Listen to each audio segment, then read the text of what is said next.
All year round, Frontier Home Products and Design has what you need to make your home comfortable and beautiful. Relax on a new timber tech deck designed by Frontier's experts. A new fireplace from Frontier Home Products Fireplace Gallery adds warmth and serenity to any home. Beauty and versatility at Frontier Home Products and Design Center, 4213 Peachtree, East 5th, next to the Bayfront Highway. Frontier Home Products and Design Center.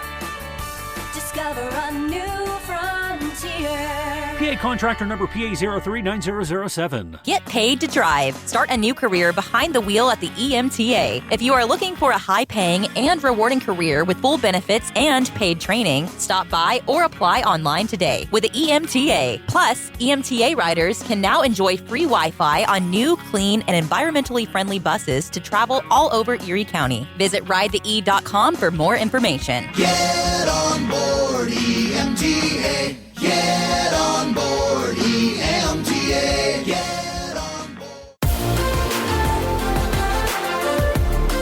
Welcome to TalkErie.com's Joel Natale Show, Erie, Pennsylvania's daily podcast. Every day, we tackle the biggest issues that the Erie, PA region faces. Stay informed and involved as we advance the narrative of Erie. Now, here's Joel Natale.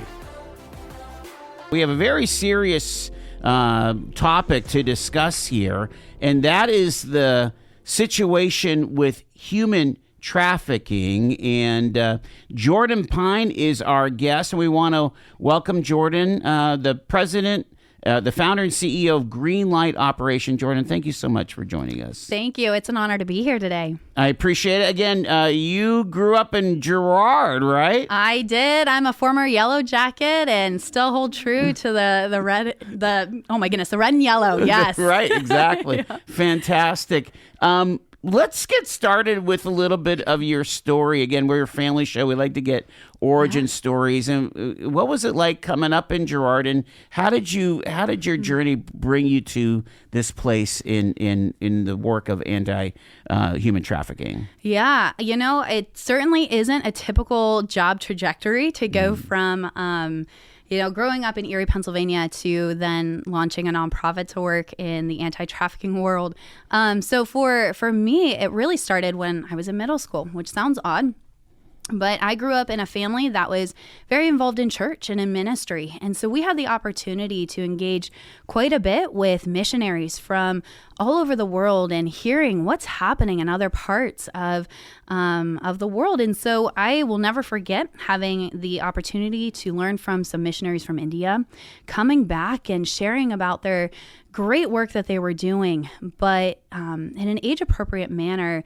They started to share with our family and also then shared at a conference I was at about an issue I had never heard about and most people had never heard about, and that was human trafficking. How long ago was this, do you think, Jordan? Oh, goodness. This would have probably been about 20-some years ago at this point. Because, I was in middle school. I don't even think we had those words, did we? No, we didn't even have words for it. So what they were seeing were children being sold in the open marketplace in this village in India, and families that couldn't put food on the table. And so, to care for the other children, they had to make the most horrific decision to sell a child. And they were seeing this in the marketplace and coming back and saying, we don't know what to do. We've never seen this before. And I couldn't shake the thought of something like that happening in today's world. So then fast forward, I went on and went to Messiah University where continue to learn about human trafficking, but there was so much misunderstanding surrounding this issue that... What was your degree that you were pursuing in this context? Yes, so I pursued politics with a minor in criminal justice, yes. And I recall even in high school, before I even made it to college, talking about human trafficking and the idea that talking about that would lead to somebody being endangered. I remember very well-intended community members and people saying, don't talk about that, because if you talk about it, you too will be harmed or trafficked and they're going to come and get you. And, I think about that now, and that could have discouraged so much great work that would come and solutions that could come forward. And so continue to learn about human trafficking. and began to recognize that it wasn't just happening in other foreign countries or other places around the world, but it was happening here in the United States and in Pennsylvania. And in fact, our state is a top state for human trafficking, but it still wasn't being talked about even in 2018 at the time that Greenlight operation started. So it definitely was a slower, journey and learning about it and seeing ways to get involved, which then led to our organization getting started.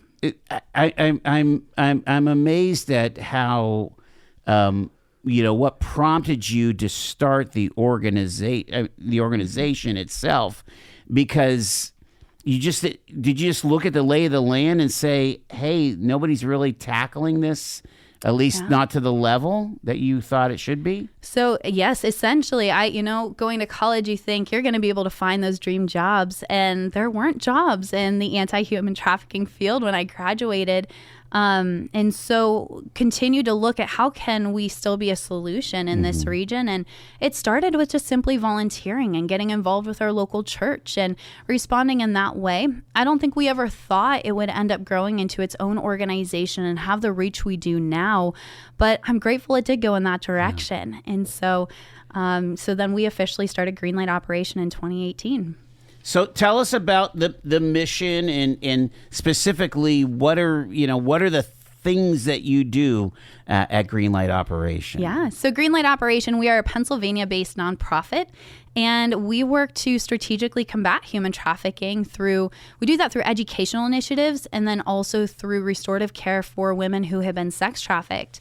And this can look anything from bringing community awareness and seminars and training, or working with law enforcement, maybe legislators. We also serve in schools, training up students on what are the signs to look for, because trafficking also functions through technology and how many kids are plugged into technology, and training them on that. But then on the other end, as awareness grows, more survivors then are identified and recognized, and they need care and healing. As you can imagine, this is a very horrific and dangerous criminal industry, and the trauma somebody goes through once they've been trafficked is unimaginable. And so we're in the process of opening a home and are anticipating to soon accept residents. And this will be providing trauma therapy, counseling, and healing services to women who have been sexually exploited by human trafficking. Maybe you can.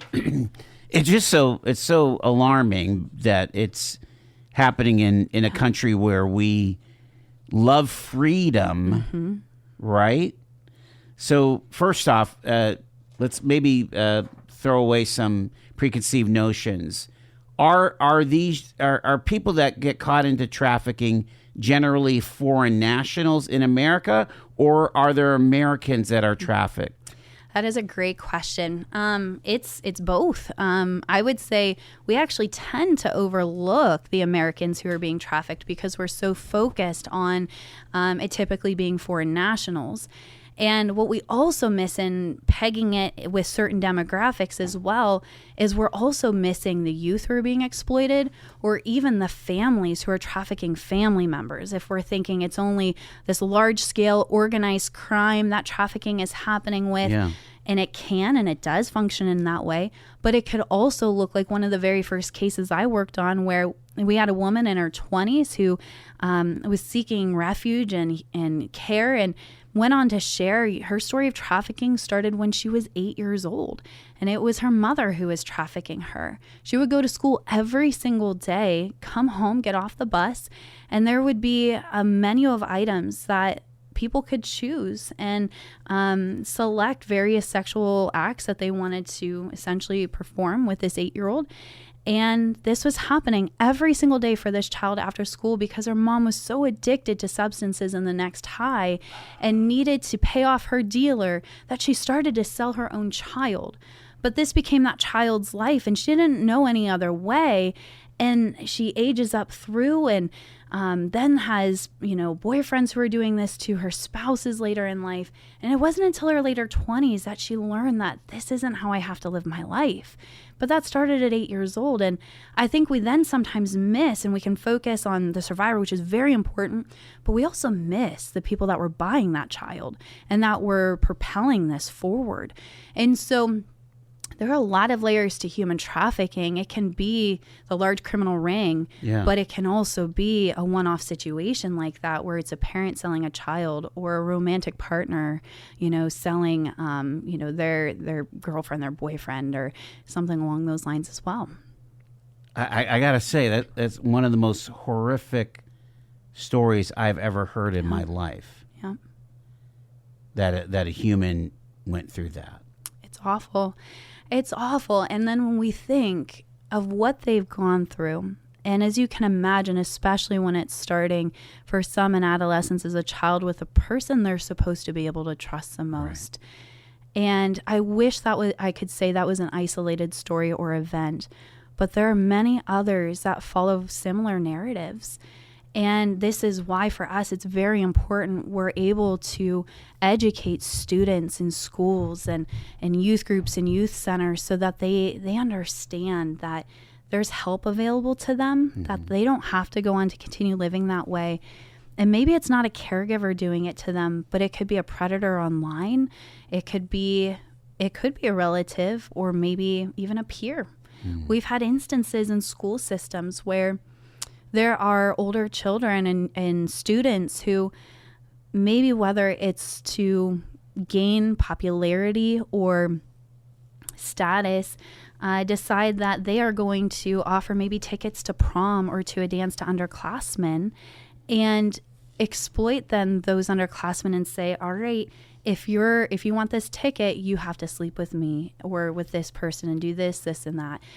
And it can be an awful cycle. And sometimes the youth don't even realize there's a term for that or that it's considered a criminal activity. And obviously there are major repercussions for that. But it can happen in so many different layers in our society, but we're often very blind to it happening, which is why it goes largely unrecognized. So do you see interconnectedness with things like date rape and, other forms of abuse that could happen, with known actors? Absolutely. I mean, all of it can tie together. I would say human trafficking, though, in and of itself it's domestic violence, sexual assault. It's that on steroids. But it's also maybe important to take a step back and share, what is human trafficking? We often use the term modern day slavery with it. It's the buying and selling of a human being. Now, with minors, it's important to note that any commercial sex act involving a minor is automatically recognized as human trafficking. And so if there's an exchange of money, of goods, of clothing, those tickets to a dance, and that child, and that is being commercialized, that sex act with that child is being commercialized, that's automatically human trafficking with a minor. Now, when it comes to adults, it's that buying and selling of a human being. And usually there's force, fraud, or coercion present. And that person is being bought and sold for sex, or they're being bought and sold for forced labor.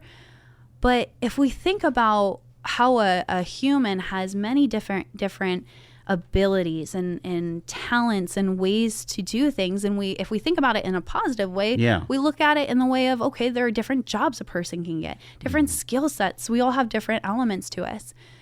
But these criminals are distorting that, and they're saying, how can we monetize and how can we make money off of these people for labor? How can we make money off of them for sex? How can we make money off of them even through things like forced surrogacy, organ harvesting, things like that?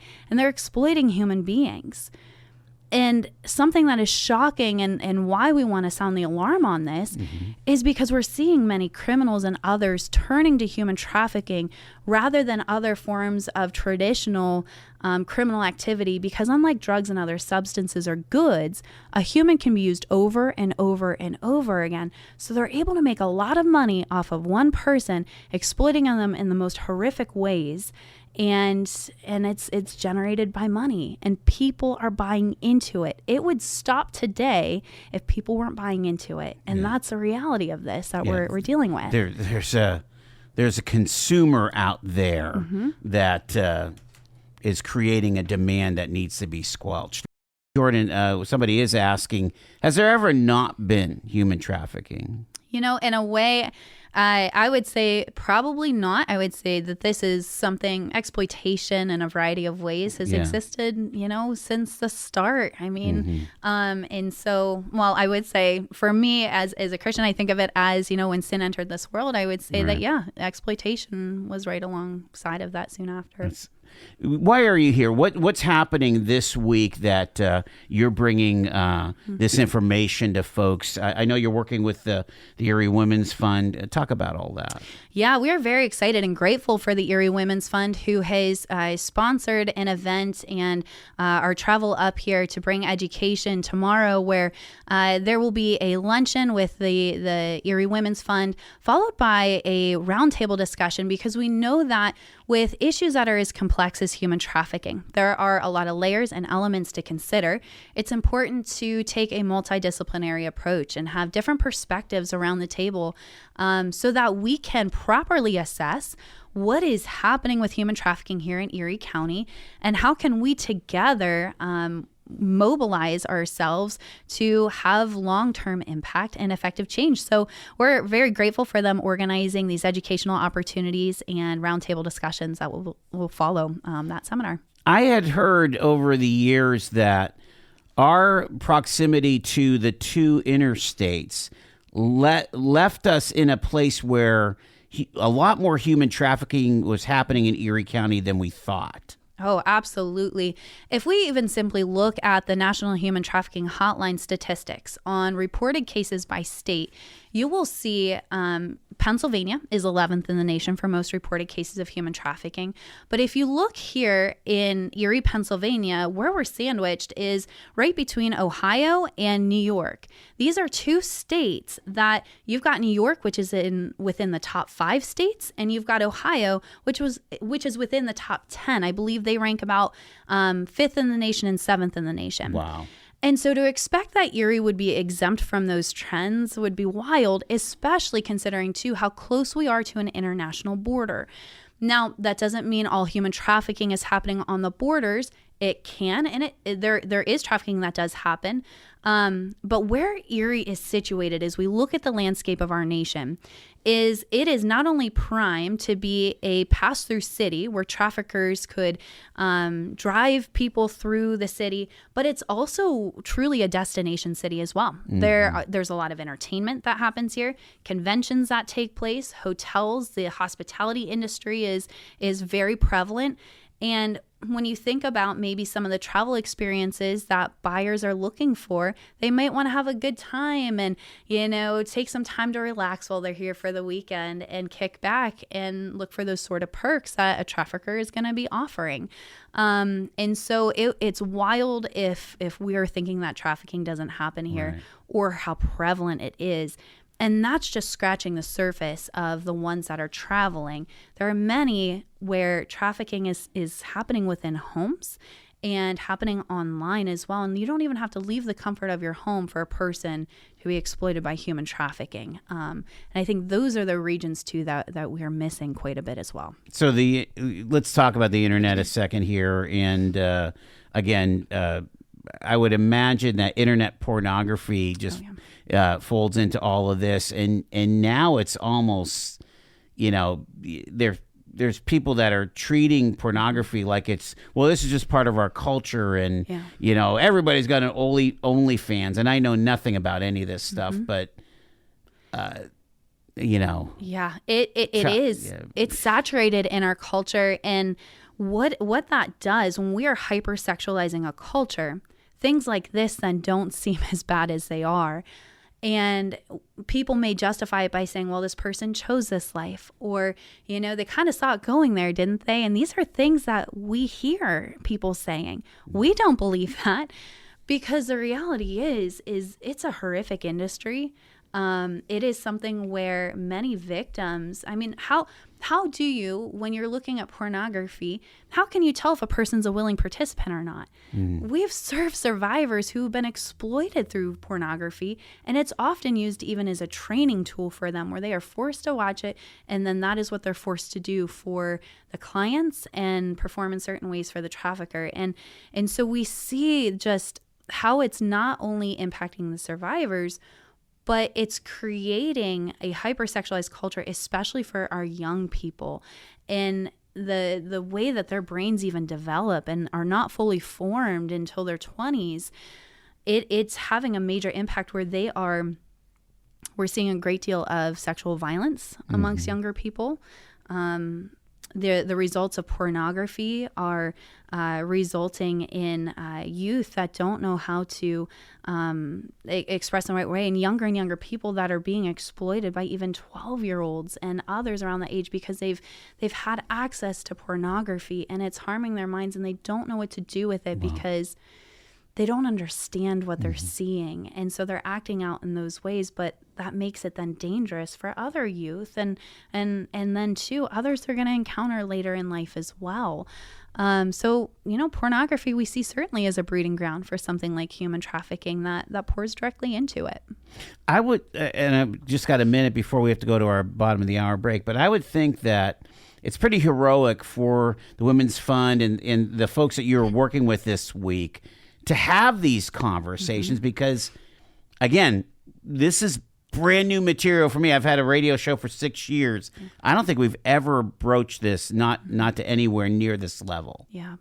Yeah, we are grateful because this is something that is newer that people are coming to understand. There's always that level of, I'm so grateful for the Erie Women's Fund taking that risk to say, we need to bring education about this. It's an uncomfortable topic.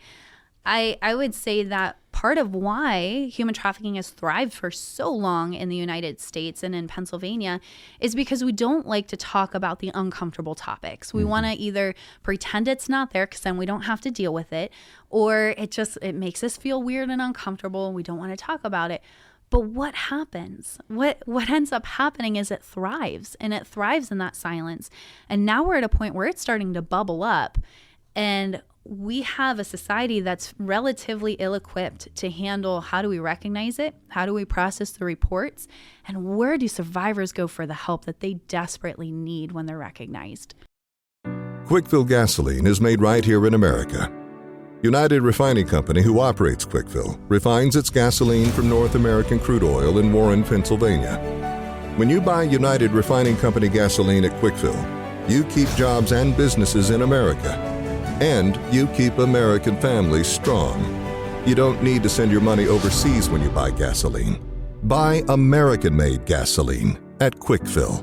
Quickfill, driving America.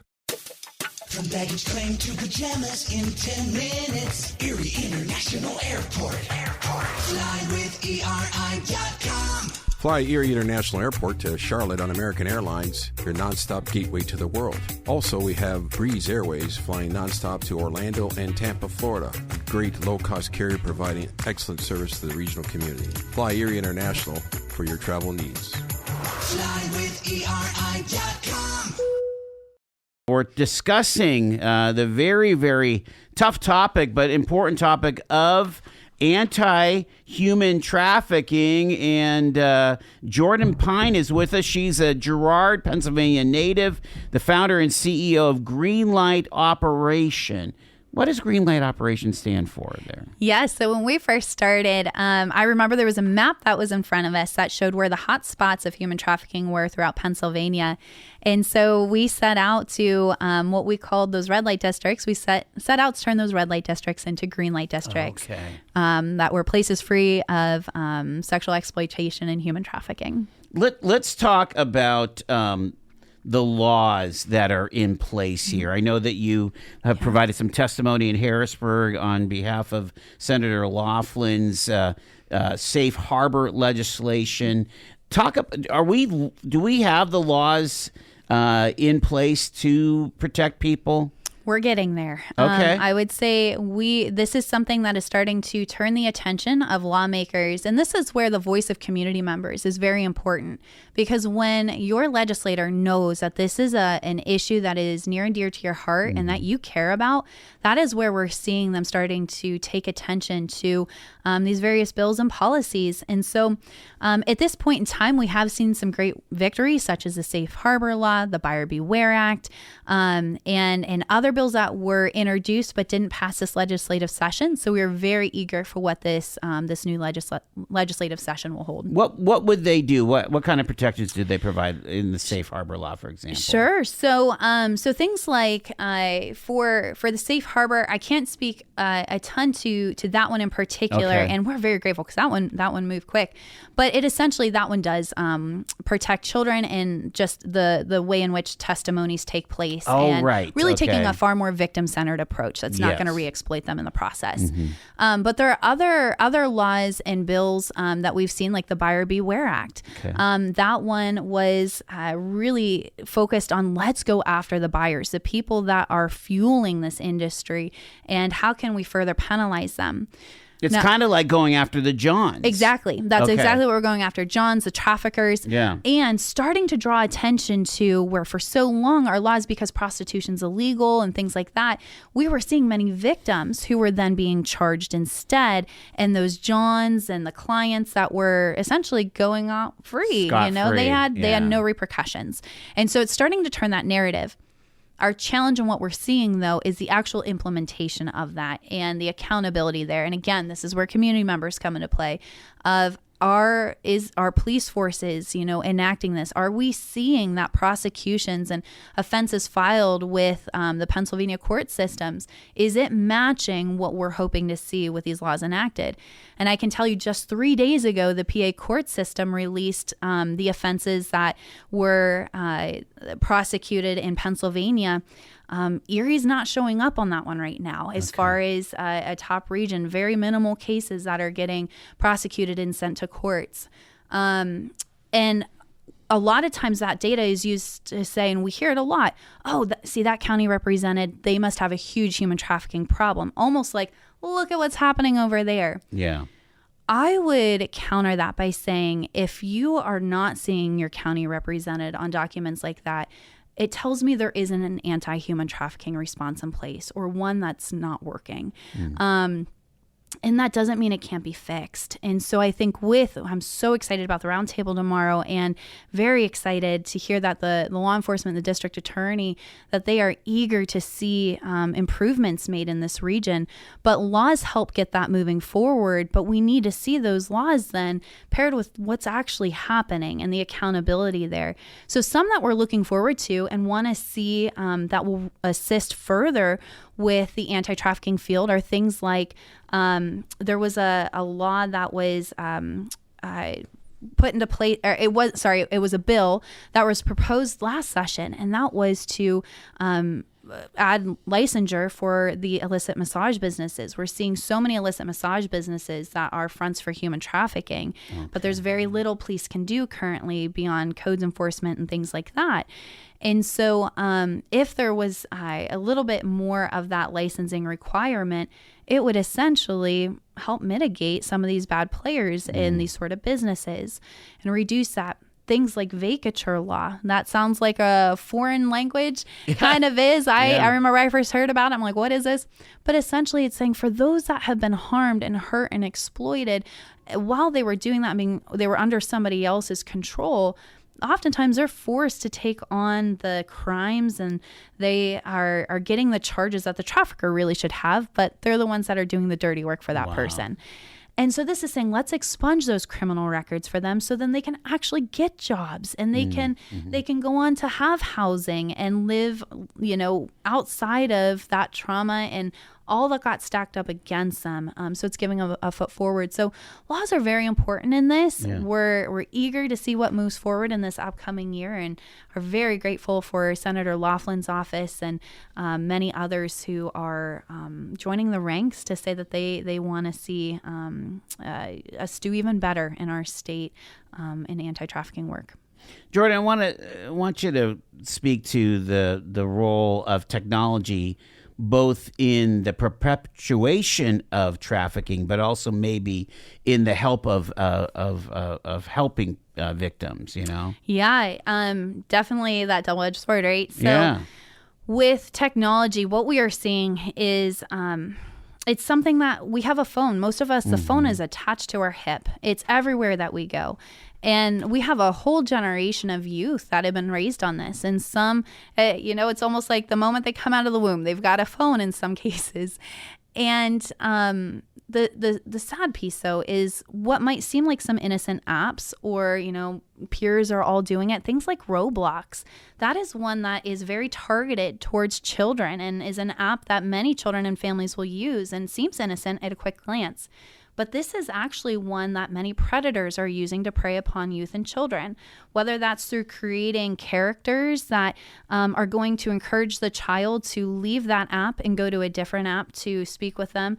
And if any app has a live chat feature, you better believe there's going to be a predator or trafficker there.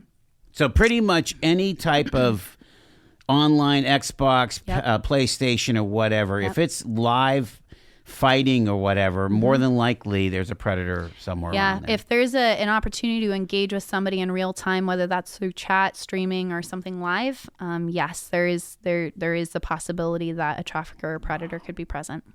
Yep. So like you say, a double-edged sword there. Are you able to use tech, or to have people reach out to your organization or other organizations for help too? Yes, and we are very grateful. So there have been great advancements with technology, being able to combat the traffickers as well.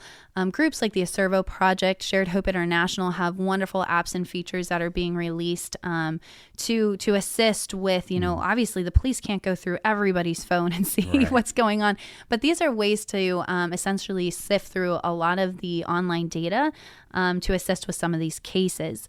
But what I would say is the first line of defense, though, it's not our lawmakers. Our first line of defense is not going to be these apps. It's going to be caregivers, and it's going to be those within the home, and having conversations and setting boundaries around healthy phone usage and talking about, it's not great to have your phone on you in the bedroom, in the bathroom. And let's talk about what are some of the dangers that are out there. And if you get a message from somebody you don't know, let's have that conversation with children on, have them come and talk to that caregiver and that trusted adult versus they hide it and they carry that. And we're seeing suicide rates increasing more and more as it relates to the grooming and the exploitation that's happening online, because these children don't know what to do. Their minds can't comprehend what's happening, and they panic. And so the first line of defense, families, is to have that conversation with your children about what are the boundaries, the safeguards, and how and when are we going to be using phones or not using them. What kind of role would the K-12 system have with, again, trying to fight to be an anti-trafficker?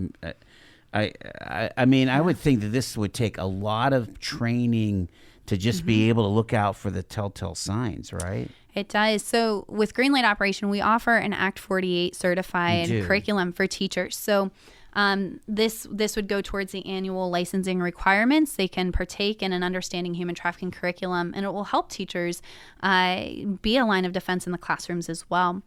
And then we also do trainings in middle school and high schools as well, offering assemblies, class trainings on things like online safety, what is human trafficking, what are safe relationships, and providing age-appropriate content, of course, through that entire process. But there are some days where kids are spending more time at school than they are at home. So having those educators and administrators aware of the signs to look for and what to do is massive, and also being a line of defense.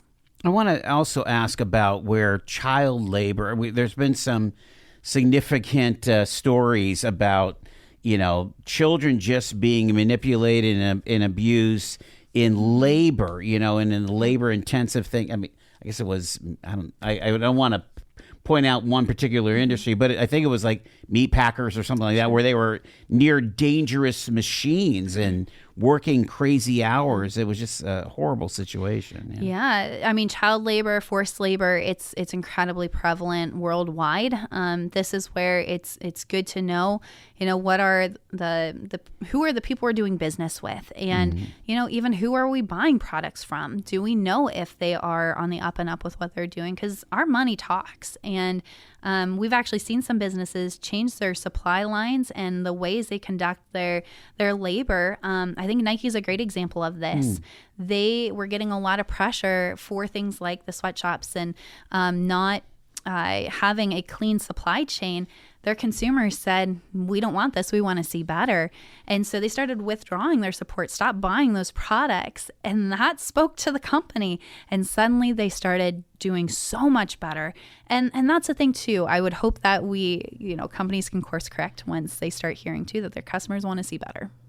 You were mentioning off the air that the church is, and churches are sometimes really stepping into this space and providing hope and a refuge. Can you talk about some of those stories? Yeah, absolutely. I mean, I can even speak to our own for Greenlight operation. We, my husband and I were serving in a local church in the Harrisburg region. And when this issue of human trafficking started coming forward, I'm so grateful for our church that said, okay, how can we respond and be a support to these individuals and raise awareness? And, our story is not the only one we've heard that's like that either. Is churches are recognizing that maybe congregants have been exploited or harmed, or those reports are coming forward, and it's important for them to be equipped. But others are saying, you know what, let's take that a step forward and let's do more. And it can look different for everybody in a response. It could look like counseling services. It could look like housing, providing basic needs and things like that. But I think, having a community that's responding that way is so important. Absolutely. So you're not seeing skittishness or, this is a topic that's verboten or whatever like that. I think there's a level of skittishness everywhere, but I'd say I am noticing that there is more boldness even in the midst of that through our church communities that we're seeing. That's cool. Yep.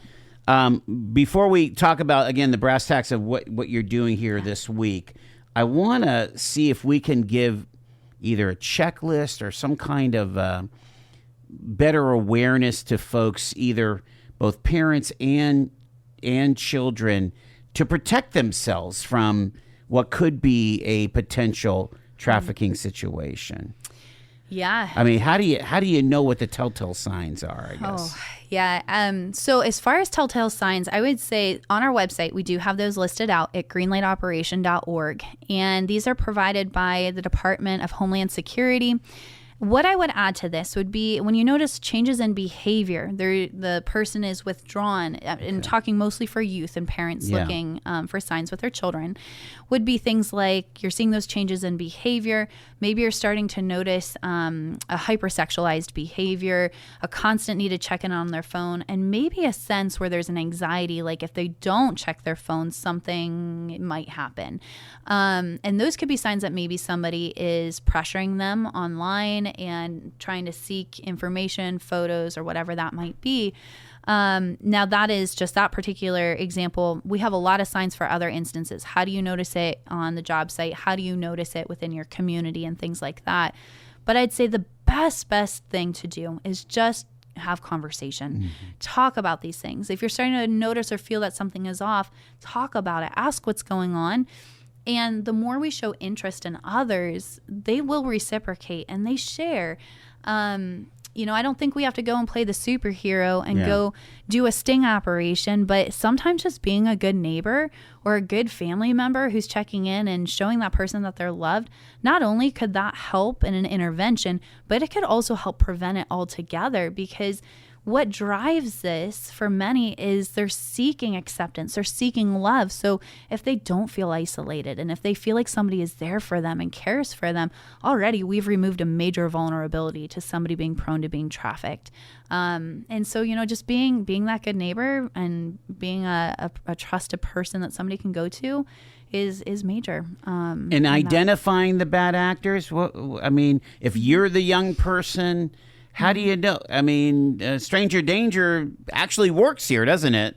Yeah, A little bit. It does. It does a little bit. Now, if you can't see the person, if they're online, I mean, just being very careful about information that's being shared. If something seems too good to be true, if someone's promising a high-paying job, lots of cash, or we're seeing, promises of a modeling career or to become an influencer and to be noticed or things like that, that can be great, but, it might start innocently. But as soon as they start asking for things you're not comfortable with, and if they are not letting up on that right there, that's a sign too. There's an indicator that something is off and this person is crossing a boundary. So I think having firm boundaries for yourself, if somebody starts to cross those and ignore them, something's not right. Yeah. We need to check in on that. No, that's amazing. Jordan Pine, again, are you appearing publicly or these?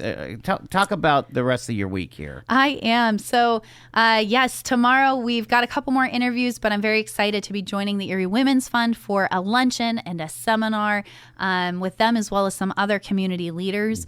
Following that, we'll have a roundtable discussion where we will have the chance to talk with Erie County's district attorney, law enforcement, lawmakers, and really work to assess what is happening in the world of human trafficking here and how can we create a strategy together that's going to be effective for this region. And then very excited to join one of our wonderful church partners at the Federated Church on Wednesday evening for a prayer meeting and update there. And so, yes, there's going to be a marathon of speaking happening. If you want to catch any of those or any of the streams happening, we would love for you to do that and tune in. And your website one more time? It is greenlightoperation.org, and we are also on Facebook as well as Instagram, and we have a podcast to assist people with learning more about human trafficking and also a chance to even hear from survivors on that podcast as well. And that's just the Greenlight Operation podcast. Thanks for all that you're doing for your fellow man, and really thank you for educating us. We learned a lot today. Thank you. Thank you for having me on. It's an honor. You've been listening to The Joel Natale Show, Erie, Pennsylvania's daily podcast from TalkErie.com. Subscribe to our show on your favorite podcatcher and get involved by emailing joel@TalkErie.com.